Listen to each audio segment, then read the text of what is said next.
ketemu lagi di dalam ibadah sekolah minggu nih. Kakak percaya adik-adik semuanya sudah siap nih untuk memuji Tuhan. Amin. Katakan amin. Haleluya. Aduh. Tetap sukacita dong kak. Oh, ibadah iya. di rumah. Iya tetap. Ya. Kita sukacita ya. Kita mau memuji Tuhan adik-adik. Yuk siap.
Adik-adik udah siap kan mau memuji Tuhan?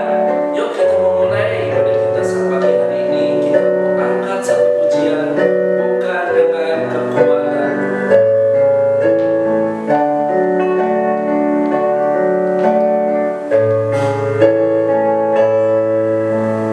Bukan dengan kekuatan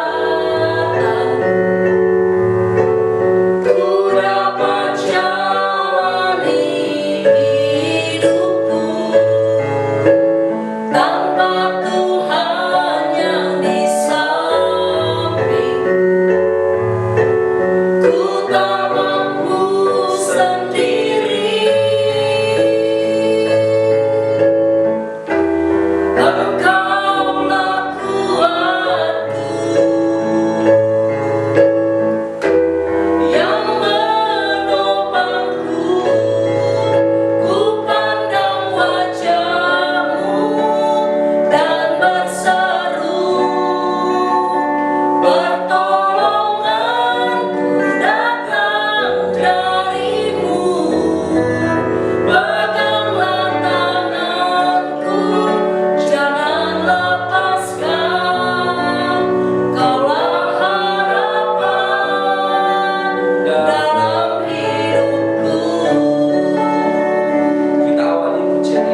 kasih, kami bersyukur buat hari ini Tuhan.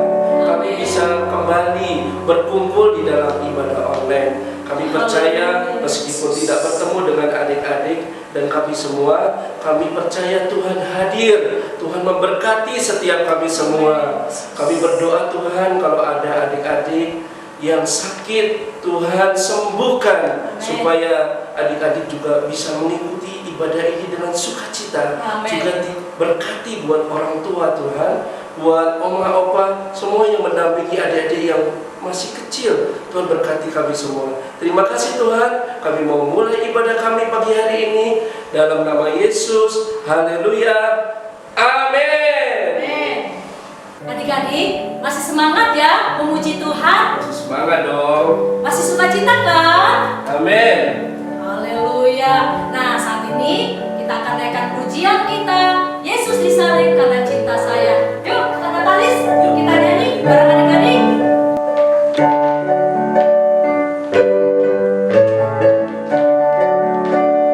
Yesus disalibkan karena cintanya kepadaku, kepadamu. Yesus disalibkan karena cintanya, dosa dihapuskan.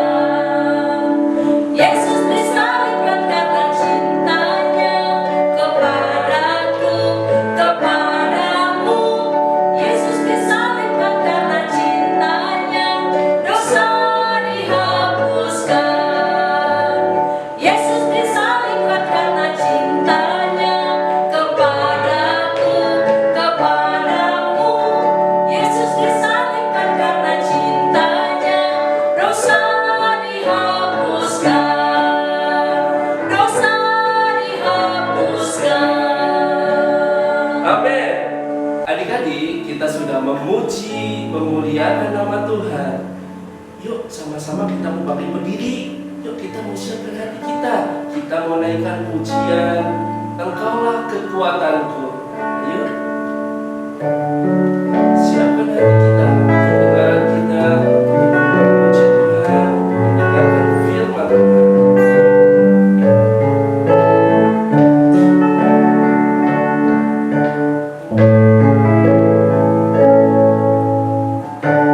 Engkaulah kekuatanku, Engkaulah kemuliaanku, Engkaulah segalanya.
berdoa buat firman-Mu. Ya, Haleluya, Yesus. terima kasih.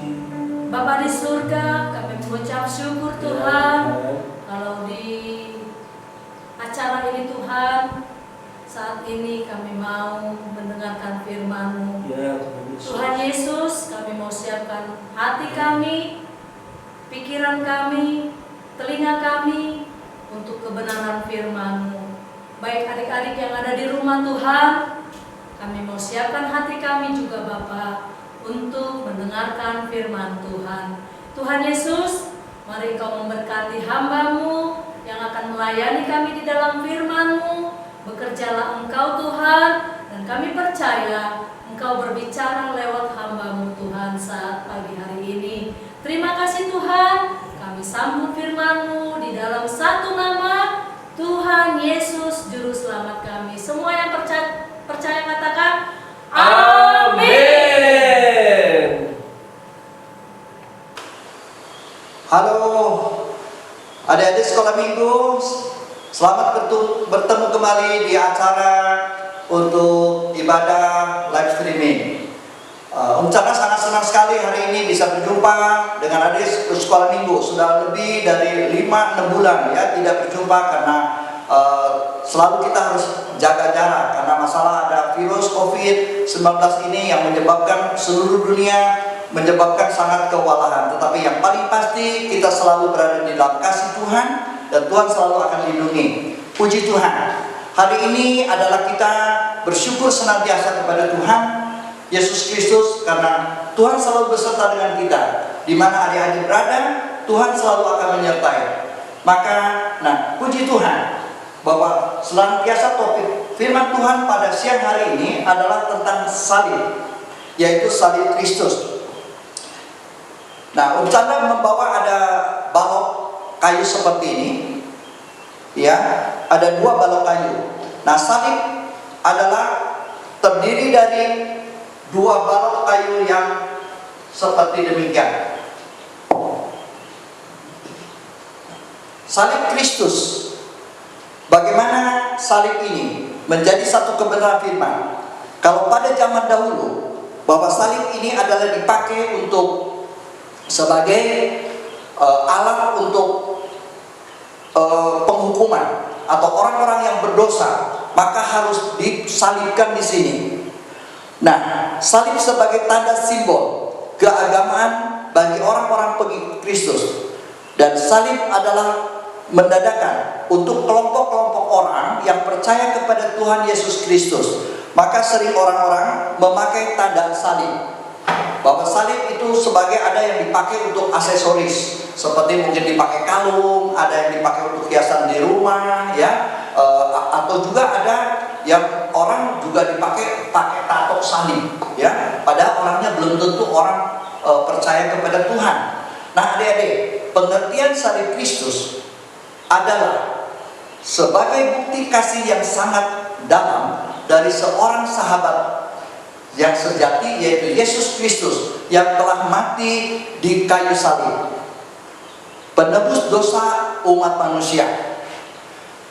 Seperti yang ada terdapat di dalam 1 Petrus 2 ayat 24. Mari kita akan baca bersama-sama, belajar tentang kebenaran firman, bahwa dikatakan Ia sendiri, maksudnya adalah Tuhan Yesus, telah memikul dosa kita di dalam tubuhnya di kayu salib, supaya kita, adik-adik sekalian yang telah mati terhadap dosa, supaya kita adalah hidup ada di dalam kebenaran. Oleh bilur-bilurnya bahwa kita telah disembuhkan, karena di sanalah ada kuasa ilahi, kuasa Tuhan.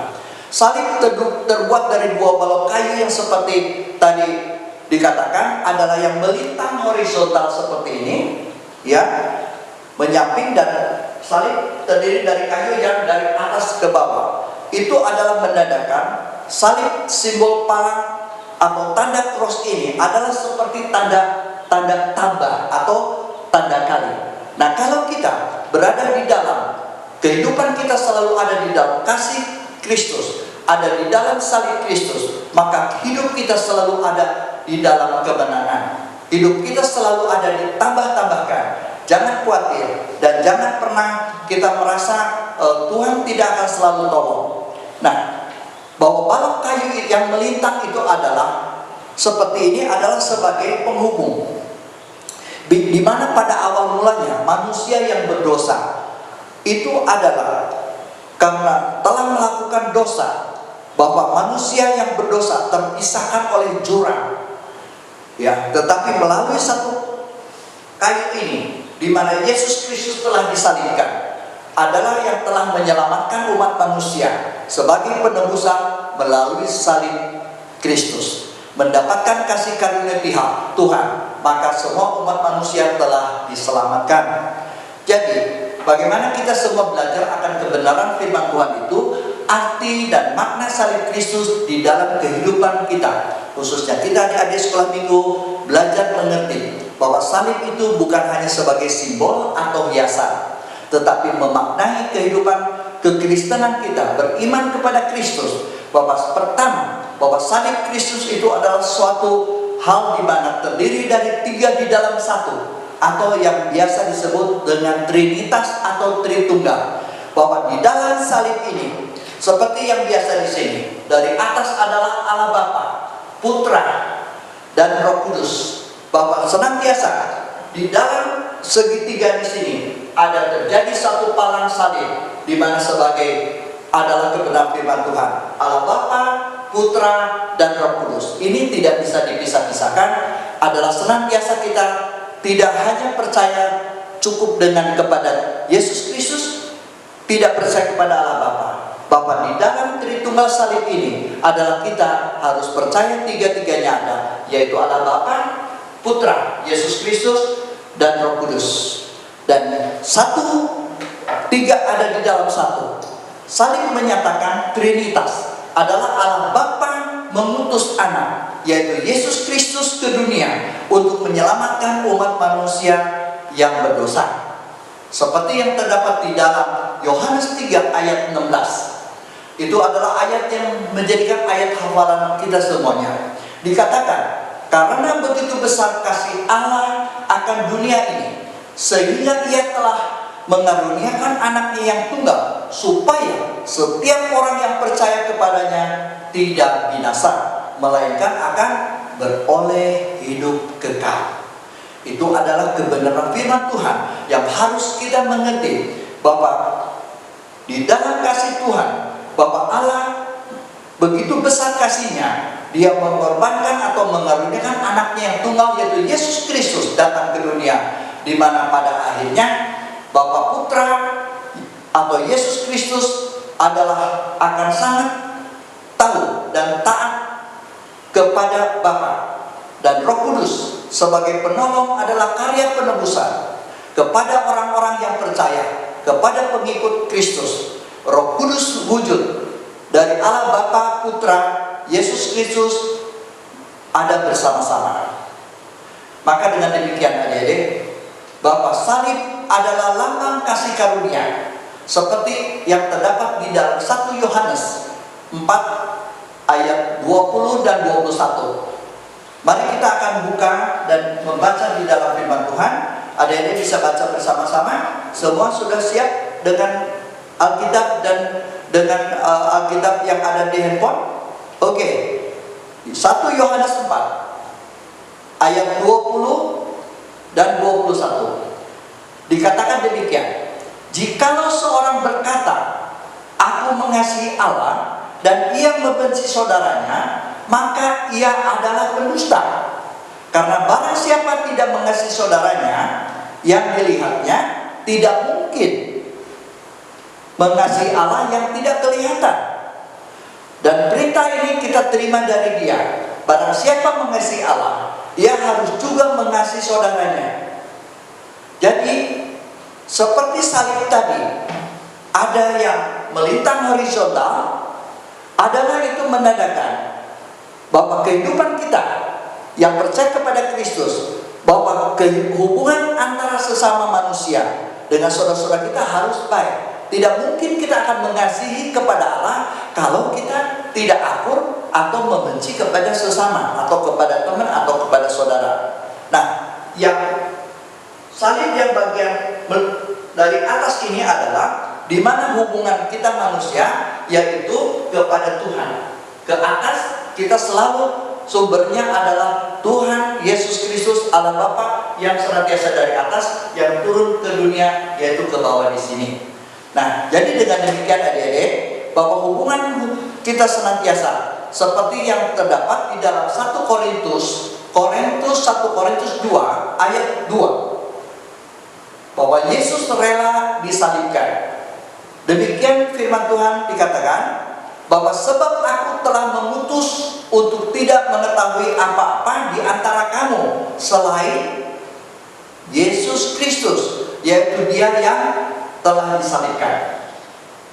Salib Kristus dipandang sebagai representasi, yaitu penyaliban Yesus Kristus adalah simbol keagamaan yang paling populer, yang sangat terkenal dari kekristenan.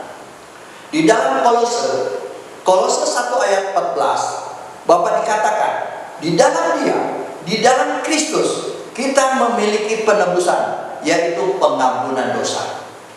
Maka dengan demikian, kita belajar dengan salib Kristus, kita mengerti bahwa Yesus sudah mati di kayu salib, itu adalah untuk pengampunan dosa manusia.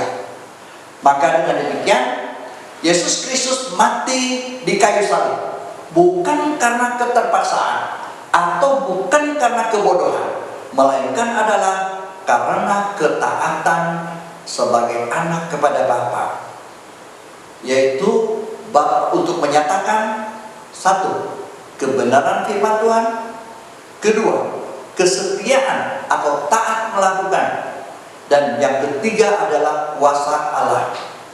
Melalui salib Kristus, Yesus mati di salib, maka terjadi satu kuasa kebangkitan. Melalui salib Kristus, Bapak, terjadi satu kuasa kebangkitan. Bahwa kebangkitan menandakan itu adalah suatu kemenangan. Arti dan makna salib Kristus itu ada 4 yang kita harus pelajari. Pertama adalah ketika memaknai salib Kristus, senantiasa di dalam kehidupan kita harus ada terjadi perubahan. Yang kedua adalah ada pengharapan. Yang ketiga yaitu senantiasa kita memaknai salib Kristus, ada pendamaian. Dan yang keempat adalah ada kebenaran. Yang pertama ada perubahan, di mana terdapat di dalam 2 Korintus 5 ayat yang ke-7. Demikian firman Tuhan, jadi siapa yang ada di dalam Kristus, ia adalah ciptaan baru. Yang lama sudah berlalu, sungguh yang baru sudah datang. Berarti ketika kehidupan kita sebagai anak-anak yang percaya kepada Tuhan, harus ada perubahan. Apa-apa yang lama atau keburukan-keburukan, hal apa yang tidak baik, itu harus ditinggalkan. Dan harus terjadi sesuatu perubahan, yaitu berbalik jadi yang baik. Yang kedua, yaitu ada pengharapan. Seperti yang terdapat di dalam Amsal 23 ayat 18. Demikian firman Tuhan mengatakan, sebab aku ini mengetahui rancangan-rancangan apa yang ada padaku mengenai kamu. Jadi Tuhan Allah kita Yesus Kristus sudah tahu apa yang menjadi rancangan-rancangan untuk kehidupan adik-adik semua sekalian. Demikianlah firman Tuhan, yaitu rancangan damai sejahtera dan bukan rancangan kecelakaan, yaitu untuk memberi kepadamu hari depan yang penuh harapan. Jadi kehidupan kita itu sudah dijamin Tuhan. Ada kehidupan yang penuh harapan, ada berkat Tuhan yang berlebih, dan senantiasa ada kemenangan ketika kita senantiasa berada di dalam salib Kristus. Nah, pengharapan yang kedua yaitu ada di dalam Yesaya 41 ayat yang ke-10. Demikian dikatakan, Bapak, janganlah takut, sebab aku, yaitu Tuhan, menyertai engkau. Janganlah bimbang, sebab aku ini adalah Allahmu. Aku akan meneguhkan, bahkan akan menolong kau. Aku akan memegang tangan dengan tangan kananku yang akan membawa kemenangan. Luar biasa bahwa janji firman Tuhan, bahwa ada pengharapan di dalam salib Kristus. Ketika kita mengalami rasa takut, kekhawatiran, apalagi zaman sekarang ada virus corona ini, mungkin semua orang takut, keluarga takut. Tetapi janji firman Tuhan adalah jangan takut, sebab aku menyertai engkau, menyertai kita. Jangan bimbang atau ragu, karena Tuhan akan meneguhkan, akan menguatkan, bahkan menolong. Dia akan memegang sampai kita berada di dalam kemenangan. Nah, puji Tuhan adik-adik. Kita lanjut dengan yang bagian yang ketiga, ada pendamaian. Di dalam Yohanes 14 ayat 27, Bapa dikatakan, damai sejahtera kutinggalkan bagimu, damai sejahteraku kuberikan kepadamu. Dan apa yang kuberikan tidak seperti yang diberikan oleh dunia kepadamu.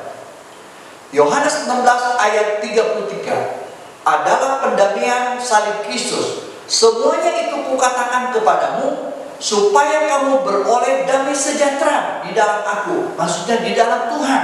Maka janganlah kita jauh-jauh dan tinggalkan salib Kristus. Kita senantiasa selalu dekat, peganglah salib Kristus ini, jangan jauh-jauh. Bukan berarti kita harus bawa salib ini, bukan. Tetapi kita mengerti, kita percaya, bahwa salib Kristus itu akan memberikan pertolongan, akan memberikan pendamaian. Ya, maka dengan demikian adik-adik, di dalam dunia kita menderita penganiayaan, tetapi kuatkanlah hatimu akan mengalahkan dunia. Di dalam Tuhan, melalui makna arti salib Kristus, kita akan jadi umat pemenang. Tapi kita harus selalu taat. Kita akan memperoleh kemenangan ketika kita taat kepada firman Tuhan. Dan sebagai ayat penutup adalah di dalam Roma 3 ayat 24, yaitu salib Kristus adalah pembenaran.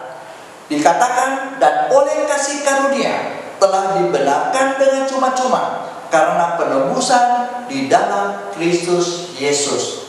Dan dengan demikian, bahwa hari ini kita sudah mendengarkan akan satu topik tentang salib Kristus. Maka dengan demikian, kita sebagai anak-anak sekolah minggu, kita yakini dan kita amini bahwa salib Kristus yang akan memberikan pertolongan buat kita semua, yang akan memberikan pendamaian. Dan salib Kristus memberikan pengharapan bahwa hari depanmu penuh harapan.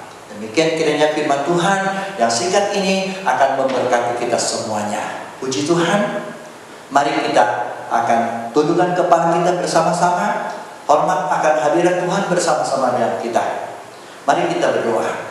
Segala puji dan syukur kami naikkan kepada Tuhan. Hari ini Engkau beserta dengan kami, menyertai kami.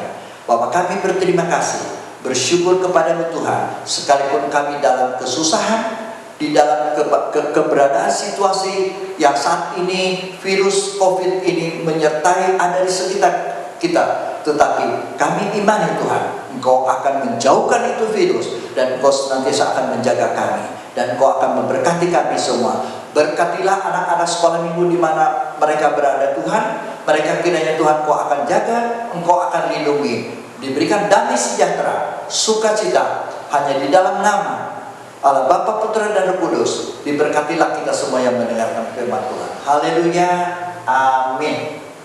Sampai jumpa di acara ibadah berikutnya. Nah, adik-adik yang di rumah, kita ada pengumuman ya. Ini ada kotak masuk. Nah, bagi adik-adik yang di rumah boleh kirim-kirim pesan dan kesannya lewat kotak suara ini, lewat WA, dikirim ke grupnya masing-masing ya. Kelas Lydia, Naharai, Abisai, Obed, Yasobam, Benaya dan Refaim. Boleh kirim ke grupnya masing-masing ya, pesan dan kesan selama kita ibadah di rumah. Oke adik-adik? Yes. Oke, kita mau akhiri ibadah kita saat pagi hari ini ya adik-adik.